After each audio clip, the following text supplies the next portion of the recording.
Hello everyone, আসসালামু আলাইকুম। কেমন আছেন সবাই? আশা করছি সবাই বেশ ভালো আছেন, সুস্থ আছেন। নতুন আরেকটি ভিডিওতে আপনাদের সবাইকে স্বাগতম। ভিডিওটি আমি ঠিক সকাল থেকে শুরু করছি। সকালবেলায় ঘুম থেকে উঠেই আমি চা খাচ্ছিলাম আর বাহিরের পরিবেশ দেখছিলাম।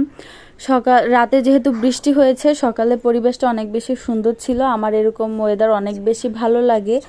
তো এরপরে রুমে আসি আর এসে মাকে সব কিছু কেটে কুটে গুছিয়ে দিচ্ছিলাম, কারণ আজ আমাদের বাসা থেকে মেহমান আসবে। কারণ আমার আম্মুরা বাগেরহাট থেকে আবারও গোপালগঞ্জে চলে আসছে, যার জন্য আজ যেহেতু তারা বাসা চেঞ্জ করছিল, এজন্য মানে কিছু লোক কাজ করবে আমাদের বাসায়। তো ওনারাই আজ আমাদের বাসায় খাওয়া দাওয়া করবে, যার জন্য আমি আর মা রান্নাবান্না প্রস্তুতি নিয়ে নিচ্ছিলাম। আমি সব কিছু গুছিয়ে দিয়েছিলাম আর মা রান্না করেছিল। চেষ্টা করেছি সাদামাটাভাবে ওনাদের আপ্যায়ন করতে। মাছ ভুনা, ডিম ভুনা আর গরু মাংস আর ডাল, এগুলোই ছিল আজকের খাবার। যেহেতু ওনারা কাজ করবে, সো এর থেকে ভারী খাবার খেতে পারবে না, এজন্য এগুলোই রান্না করেছিলাম। তো রান্না বান্না শেষ, সব রান্না শেষ হওয়ার পরে ওভাবে আর কোনো ভিডিও ক্লিপ নেওয়া হয়নি, কারণ আমার ফোনে চার্জ ছিল না। তারপরে রাতে চলে গিয়েছিলাম আমাদের বাসায়। রাতে না, আমি বিকালের দিকেই গিয়েছিলাম। যে প্রথমে জাম্বুরা খাচ্ছিলাম। আম্মুরা অলরেডি আমাদের বাসায় বাসায় চলেও এসেছে। আর আমি বাসায় যাওয়ার পরপরই জাম্বুরা খাচ্ছিলাম। জাম্বুরাগুলো একটুও ভালো না, কেনা জাম্বুরা এরকমই হয়, মানে ভাগ্য ভালো হলে ভালো হবে আর ভাগ্য খারাপ হলে তো খারাপই।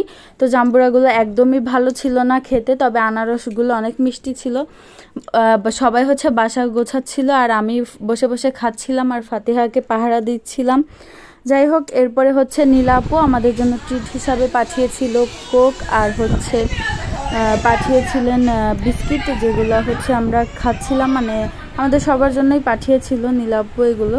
তো আমরা এখানে খাওয়া দাওয়া করছিলাম। স্পেশালি থ্যাঙ্কস নীলা আপু, মানে আমাদের সুন্দর করে ট্রিট দেওয়ার জন্য। তো আপু আমাদেরকে চা খেতে যেতে বলেছিলেন, কিন্তু আমরা যেতে পারিনি, যার জন্য আপু আবার এগুলো কিনে পাঠিয়েছেন আমাদের জন্য। তারপরে সবাই বাসা গোছাচ্ছিল আর আমার তো কোনো খেদে কাজ নাই। আমি ফাতিহাকে রেখেছি আর খাওয়া দাওয়া করেছি, এগুলোই আমার কাজ। আমি আবার তাদেরকে একটু হেল্প করেছিলাম। তখন ফাতিহা ঘুমিয়েছিল আর আমি রান্নার জন্য সব কিছু কেটে কুটে রেডি করে দিয়েছিলাম। তারপরে আম্মু রান্না বান্না করছিল। রাতে বেশি কিছু রান্না করেনি, মুরগির মাংস আর ভাত রান্না করেছিল। আলহামদুলিল্লাহ, এটাই ছিল আজকে রাতের খাবার। তারপরে আমরা খাওয়া দাওয়া করে ঘুমিয়ে যাই।